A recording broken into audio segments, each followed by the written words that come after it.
Good morning, friends and my dear students. I am Krishna Ujjwal, teacher of Ujjwal Mathematics classes.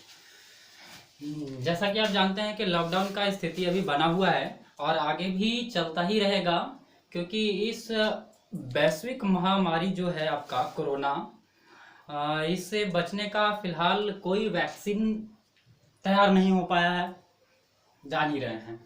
तो आप सभी छात्रों को study के लिए उज्ज्वल मैथमेटिक्स लगातार प्रयास कर रहा है ताकि आपको जरूरी चीज़ें बता दिया जाए। तो आज मैं क्लास 9 के लिए एक चैप्टर का डिस्कस कर रहा हूँ, है ना। तो वो जो चैप्टर है दो चर वाले रैखिक समीकरण, इंपॉर्टेंट है, linear equation in two variable, इसी पे डिस्कस कर रहे हैं। आपको चीज़ें समझ में आ जाएगी, बस आपको थोड़ा सा फोकस करना है ना। और ये जो आप तक वीडियो पहुंचा रहा है उसमें आपका दो भाई जो है कि सहयोग कर रहे हैं, मिस्टर अविनाश, मिस्टर आलोक। आप जरा उनका शुक्रिया अदा कीजिए। चलिए, तो देखिए इस चैप्टर पर हम आपको डिस्कस कर रहे हैं, बता रहे हैं कि दो चर वाले रैखिक समीकरण में आपको समझना क्या है। बातें एकदम गौर से समझिए, आपको सब कुछ क्लियर आएगा। देखिए, सबसे पहले आपको समझना ये है ना कि चर राशि नहीं, चर राशि ई अगर आप समझ गए तो हो गया काम आपका। चर राशि और अचर राशि, है ना। इसी चीज को हम लोग वेरिएबल अंग्रेजी में कह देते हैं चर राशि। चर राशि का मतलब होता है कि वैसा मान, वैसा राशि जिसका वैल्यू हमेशा चेंज होते रहता है। जैसे कि हम लोग कहें अगर एक डिजिट लिखें 8, तो ये 8 ही रहेगा, कभी चेंज ना होगा, है ना। तो ये कांस्टेंट है, अचर है। और ऐसा अगर कोई वैल्यू हम लोग लिखे, जैसे ABCD का कोई लेटर लिख लेते हैं, x ले लिए और x इज इक्वल टू 1, कहीं कहीं आप मैथ बनाए होंगे तो x बराबर 1 भी आंसर आया होगा, कहीं बनाए होंगे तो 2 भी, 3 भी, 4 भी, बहुत सारा नंबर आया होगा, है ना। तो मतलब चर राशि का मतलब होता है कि वह राशि जिसका वैल्यू हमेशा चेंज होते रहता है। अदरवाइज हम लोग कह सकते हैं कि ABCD जो भी है ये टोटल नंबर Z तक, है ना, हम लोग इसको चर राशि मानकर चलते हैं, इसका वैल्यू हमेशा चेंज होते रहता है। अब ये हो गया। और अचर राशि मतलब तो आप समझ ही रहे हैं ना, अचर राशि हो गया क्या कि जिसका वैल्यू चेंज नहीं होता है। हम लोग मान के चले नंबर, जितना भी नंबर है 1 2 और जितने भी नंबर हैं, तो वो सारे अचर राशि हो गए, चेंज नहीं होगा। और ये चर राशि का वैल्यू हमेशा चेंज होते रहता है। अब आप रैखिक समीकरण के बारे में पहले जानिए। मैंने पहले भी क्लासेस में आपको बताया होगा रैखिक समीकरण, और आप पहले से भी जानते होंगे। रैखिक समीकरण का मतलब क्या होता है कि वह समीकरण, है ना, जिसका घात, जिसका पावर, घात क्या होता है, 1 होता है। जिसका भी घात 1 होगा वो रैखिक समीकरण होगा, है ना। रैखिक समीकरण का ही डेफिनेशन हो गया कि वैसा समीकरण जिसका अधिकतम घात 1 हो, उसी को हम लोग रैखिक समीकरण कहेंगे। जैसे कि हम लोग को यहाँ पे एक इक्वेशन लिख रहे हैं, x इज इक्वल टू 6 लिखे, है ना, तो ये रैखिक समीकरण है। यहाँ पे x का पावर जो है 1 है, तो ये रैखिक समीकरण हो गया। तो इसका जनरल फॉर्म हम लोग बता सकते हैं, व्यापक रूप, रैखिक समीकरण का व्यापक रूप। तो रैखिक समीकरण का जो व्यापक रूप होता है वो ax प्लस b बराबर 0 होता है। इसी के जैसा रैखिक समीकरण का कोई भी एग्जांपल्स होगा। a और b यहाँ पे नंबर होंगे और ये जो x है वो आपका चर राशि है ना। यहाँ पे y z कोई भी चीज हो सकता है। और आपको हमेशा ध्यान रखना होगा कि इसका पावर क्या है, 1 है, और बराबर में 0 या बराबर में कोई नंबर हो इस तरह का। देखिए, जैसे कि इसको अगर हम लोग 6 को इस तरफ लेके आ जाएंगे तो x minus 6 is equal to क्या हो गया, 0। तो यही आपका रैखिक समीकरण है ना। उसी तरह से आपको एक चर वाला रैखिक समीकरण अब समझना है। ये सारी चीजें आपको क्लियर रखना है। एक चर वाले रैखिक समीकरण, एक चर वाले रैखिक समीकरण। तो रैखिक समीकरण जैसा कि आप समझ रहे हैं ना कि चर राशि 1 होना चाहिए और इसका पावर 1 है। उसी तरह से एक चर वाले रैखिक समीकरण में क्या है कि चर राशि का संख्या 1 होना चाहिए। और रैखिक समीकरण में क्या होता है ना कि इस तरह से भी अगर हम लोग लिख दिए, ये देखिए, इसको भी हम लोग रैखिक समीकरण कह सकते हैं, है ना। लेकिन एक चर वाले रेखिक का मतलब क्या होता है, जिसमें चर राशि की संख्या केवल एक होना चाहिए, ABCD का जो लेटर्स होंगे वो केवल एक होना चाहिए। यानी x plus y is equal to अगर 6 लिखेंगे यहाँ पे तो रैखिक समीकरण होगा, लेकिन एक चर वाले रैखिक समीकरण नहीं होगा, है ना। एक चर वाले रैखिक समीकरण का मतलब क्या होता है कि जिसमें ABCD का लेटर्स कितना होना चाहिए, एक होना चाहिए। ये देखिए, ये एक चर वाले रैखिक समीकरण है। उसी तरह से और भी एग्जांपल्स आप देख सकते हैं। ये देखिए एक चर वाले रैखिक समीकरण है, ये देखिए एक चर वाले रैखिक समीकरण है। डेफिनेशन की बात करें तो वैसा समीकरण जिसमें चर राशि की संख्या एक और उस चर राशि का अधिकतम घात एक होना चाहिए, तो वो कहलाएगा एक चर वाले रैखिक समीकरण। और इसका व्यापक रूप जैसा कि हमने ऊपर दिखाया है ना, व्यापक रूप जो इसका है वो होगा ax प्लस बी बराबर 0। ध्यान रखिएगा, एक चर वाले रैखिक समीकरण डिस्कस करना है, दो चर वाले रैखिक समीकरण, लेकिन इतना चीज आपको समझना होगा। एक चर वाले रैखिक समीकरण का व्यापक रूप क्या हो गया, ax प्लस बी बराबर में 0। और एक चीज याद रखना है कि एक चर वाले रैखिक समीकरण का जो हल होता है ना, इसका सॉल्यूशन है, इसको हम लोग सॉल्व करेंगे तो इसका केवल एक हल निकलेगा। कितने हल निकलेंगे, एक हल। एक हल कहने का मतलब है अद्वितीय, या इसको हम लोग सीधा सीधी कहेंगे एक हल, नहीं तो एक चर वाले रैखिक समीकरण के कितने हल होंगे बाबू, एक हल होंगे। नहीं, सॉल्यूशन भी आप देख सकते हैं, जैसे कि कोई नंबर लिखे 2x plus 3 is equal to 0, तो यहां से x का वैल्यू हम लोग निकालेंगे -3/2 हो गया, एक वैल्यू निकल गया। एक चर वाले रैखिक समीकरण का एक हल याद रखेंगे। अब हम लोग सीधा सीधी पहुंच जाते हैं दो चर वाले रैखिक समीकरण। अब आप समझ रहे होंगे कि दो चर वाले रैखिक समीकरण क्या है, क्योंकि आप एक चर वाले समझ चुके, दो चर वाले रैखिक समीकरण, बस चीज को आप समझते रहिए ध्यान से, एकदम मजा आएगा आपको सब कुछ समझने में। दो चर वाले रैखिक समीकरण में क्या है कि इसमें चर राशि का संख्या 2 होना चाहिए, है ना। ABCD का जो लेटर्स है जिसको हम लोग चर राशि बनाए हैं, इसकी संख्या 2 होना चाहिए, और साथ ही साथ वो चर राशि का पावर भी 1 होना चाहिए, क्योंकि यहाँ लिखा हुआ है रैखिक समीकरण, जो बार बार डिनोट करता है कि जिसका पावर 1 होना चाहिए। जैसे कि यहाँ पे अगर हम लोग लिखे हैं, देखो 2x plus y is equal to 9, ये देखिए ये दो चर वाले रैखिक समीकरण है। देखिए ABCD का दो लेटर्स आपको दिख रहा है और दोनों का पावर देखिए 1 1 दिख रहा है, सिंपल है, दो चर वाले रैखिक समीकरण हो गया। डेफिनेशन कैसे बनाएंगे हम लोग कि वैसा समीकरण जिसमें ABCD के दो लेटर्स भी हों और इस दोनों का अधिकतम घात भी 1 होना चाहिए, है ना, अधिकतम घात, ध्यान रखें। तो ये आपका दो चर वाले रैखिक समीकरण हो गया। और इसका अगर व्यापक रूप की बात करें तो इसका व्यापक रूप क्या होगा, ax plus b y plus c is equal to 0, ये इसका व्यापक रूप है। ये ए बी सी क्या है भाई, तो ये ए बी सी आपका अचर पद है, और ये एक्स वाई क्या है, ये चर पद है। ध्यान रखेंगे, ये ए बी सी आपका नंबर को शो कर रहा है। तो दो चर वाले रैखिक समीकरण का डेफिनेशन, व्यापक हल, ध्यान रखिएगा। और एक चीज है हल, है ना, सॉल्यूशन क्या है इसका, तो दो चर वाले रैखिक समीकरण का हल जो है वो अनेक है, अनेक, अपरिमित रूप से अनेक हल है इसका। अनेक हल कहने का मतलब क्या है, जैसे हमने यहाँ पे एक समीकरण लिखा x plus y is equal to 6, देखिए x plus y is equal to 6, ये दो चर वाले रैखिक समीकरण है। मतलब दो नंबर है बाबू, और ये दोनों नंबर को ऐड करने पर कितना आना चाहिए, 6 आना चाहिए। तो ऐसा आपके पास कितनी चीजें हैं, कितने ऐसे डिजिट हैं जिसको जोड़ने पर 6 आना चाहिए, है ना। तो बहुत सारा है। कोई बच्चा बोलेगा सर 1 प्लस 5 लिख सकते हैं, कोई बोलेगा सर 3 प्लस 3 लिख सकते हैं, कोई बोलेगा 4 प्लस 2 लिख सकते हैं, कोई बोलेगा 0 प्लस 6 लिख सकते हैं। इतना ही नहीं है। अब आप सोच रहे होंगे कि इतना ही, अब इसको डेसिमल में आप जोड़िए, डेसिमल में भी जोड़ के 6 ला सकते हैं। नेगेटिव नंबर लेकर के जोड़िए, एक नेगेटिव दूसरे पॉजिटिव करके देखिए। जैसे कि हम लोग लिखे -12 और +6, देखिए +12 और -6 ले लीजिए, देखिए 6 आ गया। और यहाँ पे ऐसे कर दिए 12 प्लस -6, देखिए जो तो हम लोग कैसे कर सकते हैं, प्लस का साइन लगा दिए, ये भी 6। तो अनगिनत, है ना, गिन नहीं सकते हैं कि कितनी ऐसी दो संख्याएं हैं जिसको जोड़ने पर 6 आए।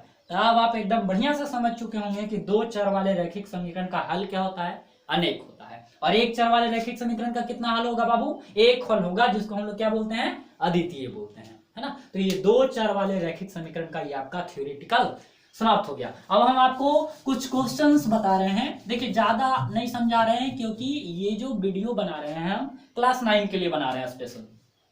अब देखिए कुछ एग्जांपल्स की ओर आपको दिखा रहे हैं हम, जैसा कि आपके बुक्स में है भारती भवन बुक ऑफ मैथमेटिक्स का, उसमें आपको मिलेगा पूरा एग्जांपल्स, उसी से बताएंगे हम। तो यहाँ पे एग्जांपल्स में क्या है कि लिखा हुआ रहेगा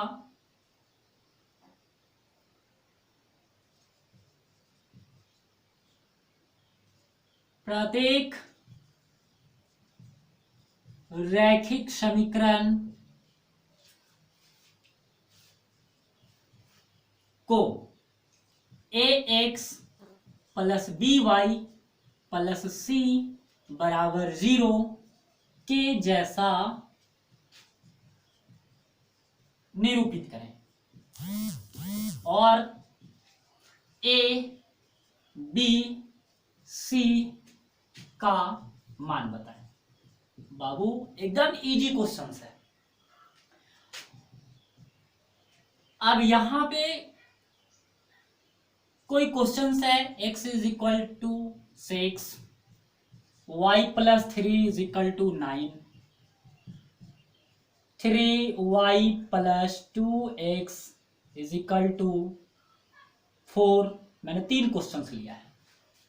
अब इसको बनाना कैसा है आपको, ax plus by plus c बराबर 0 के जैसा लाना है। फॉर्मेट देखिए बताया है आपको, इस फॉर्मेट से समझना है ना, कि x वाला वैल्यू आगे लाना है, y वाला उसके बाद c अचर पद को लाना है, फिर बराबर में 0, इस फॉर्मेट में लाना है आपको।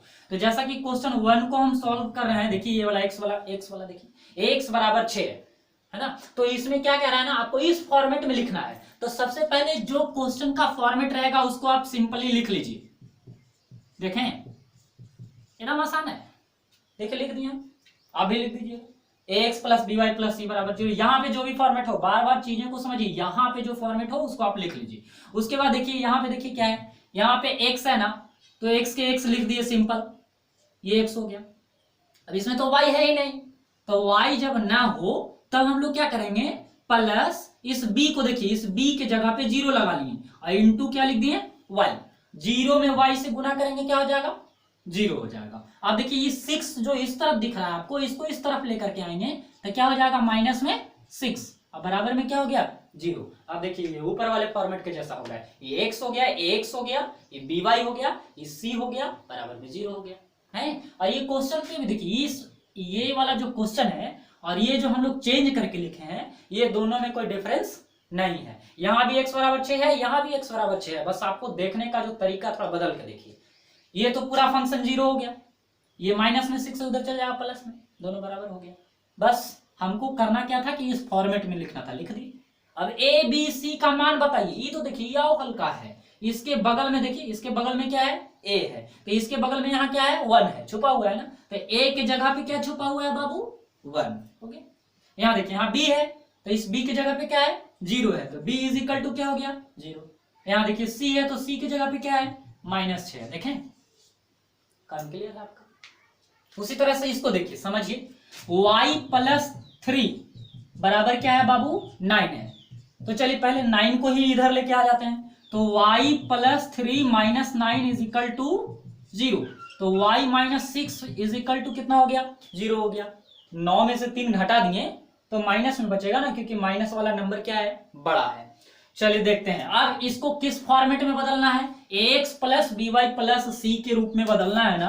तो आप यहाँ पे लिखेंगे ax plus by plus c बराबर 0, यही फॉर्मेट है। आप देखिए x तो है ही नहीं है, तो जब ना रहे ना तो सिंपल चीज है, 0 इंटू एक्स। उसके बाद प्लस y वाला तो है ना जी, तो y वाला को y ही लिख दीजिए, इसके बगल में 1 छुपा हुआ है, और c के जगह पे -6 हो गया। अब ए बी सी का वैल्यू लिख लीजिए, ए के जगह पे कौन आ गया, 0, तुम लोग बोल नहीं रहा है जी। बी के जगह पे क्या आ गया, 1 आ गया, बी बराबर 1, और सी क्या है, सी हो गया आपका -6। ए बी सी का वैल्यू हो गया, है ना।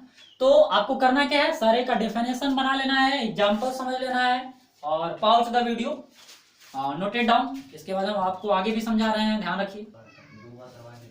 हाँ तो मेरे प्यारे बच्चों, क्वेश्चन देखिए आप, क्वेश्चन आपको समझा रहे हैं।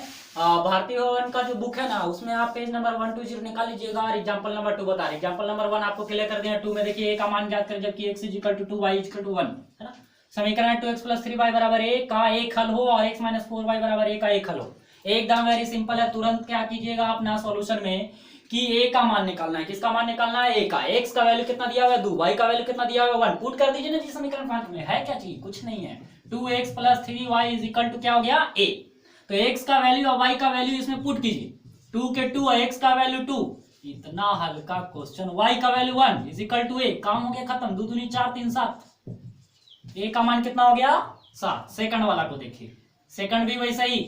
बाबू जो सवाल है ना, उसमें x का वैल्यू 2 पुट कीजिए और y का वैल्यू 1 पुट कीजिए।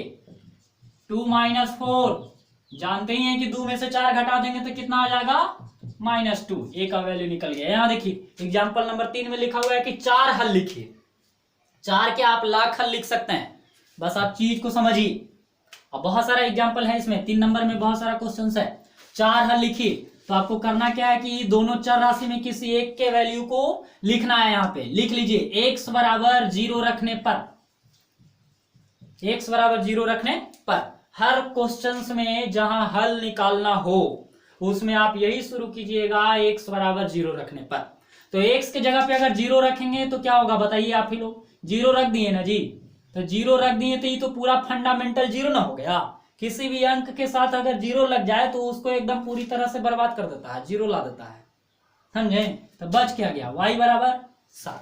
यानी x का वैल्यू अगर 0 रखे हैं तो y का वैल्यू कितना आया?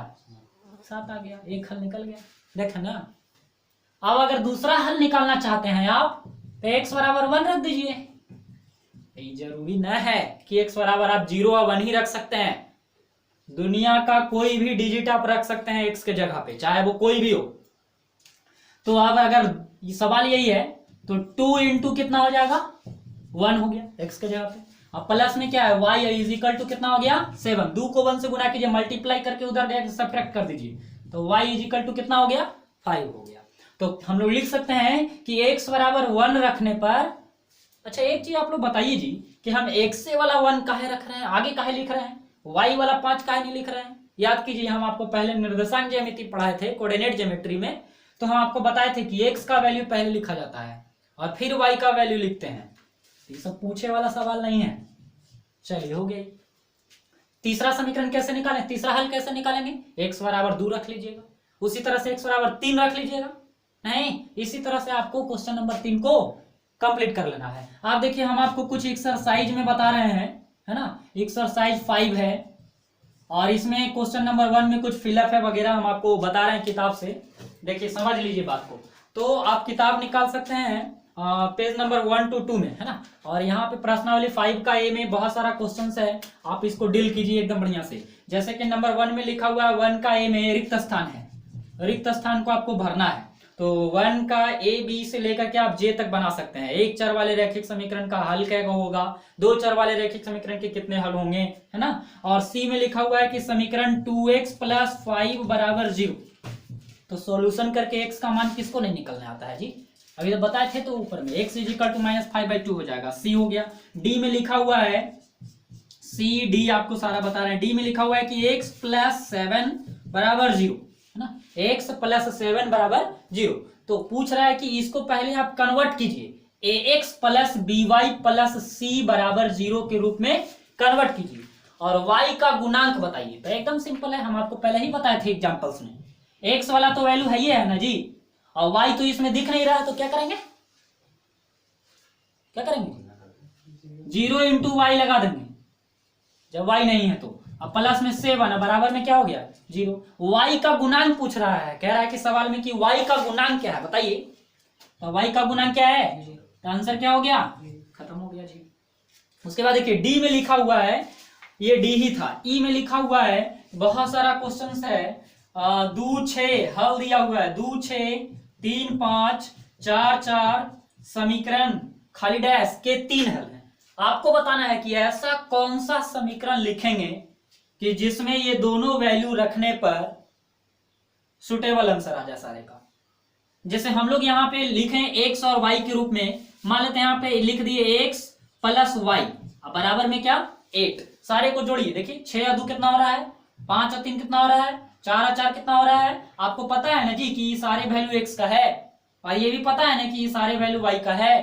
दोनों को ऐड करने पर सारे में कितना आ रहा है, समीकरण बना दिए हम लोग, एक्स प्लस वाई बराबर 8। यही समीकरण है, इसी समीकरण का ये तीनों हल है, तो आपका ई का आंसर हो गया। उसी तरह से एफ में लिखा हुआ है एक चर वाले रैखिक समीकरण का व्यापक रूप, तो व्यापक रूप आप जानते ही हैं। दो चर वाले रैखिक समीकरण का भी व्यापक रूप जानते हैं। एच में लिखा हुआ है -3x + 0 × y + 4 = 0। एक चर के रूप में क्या होगा, है ना, एक चर वाला बनाना। देखिए जी क्वेश्चन आपका कैसे कैसे देता है, एकदम झकास रहता है। देखिए ई वाला क्वेश्चन लिखा है और ई क्वेश्चन को कह रहा है कि एक चर वाले रैखिक समीकरण में बताइए। तो आप बताइए कि एक चर वाले है कि दो चर वाले हैं। ये तो दो चर वाला है ना जी, है? यहाँ एक्स है वाई है, लेकिन ये रियलिटी में है एक चर वाला। कहे कि जीरो में है जी, कि पूरा फंडामेंट इसको जबरदस्ती बनाया गया है दो चर वाले, तो हम लोग इसको हटा देते हैं। जब एक चर वाला लिखेला कह रहा है तो इसको खत्म हो गया, एक चर वाले रैखिक समीकरण। तो उसी तरह से आप आगे बनाइए, है ना। और क्वेश्चन नंबर 2 में देखिए, 2, 3 जो भी है ना सारा एकदम क्लियर है। क्वेश्चन नंबर 2 में लिखा हुआ है कि एक समीकरण दिया हुआ है x = 2y + 3। Very simple. ए में देखो, देखो कैसा क्वेश्चन है, जरा बताइए। एकदम आपको चीजें बढ़िया से समझ में आ रहा होगा। यहाँ पे देखिए, यहाँ पे खाली डैश बना दिया, यहाँ पे -1 लिख दीजिए।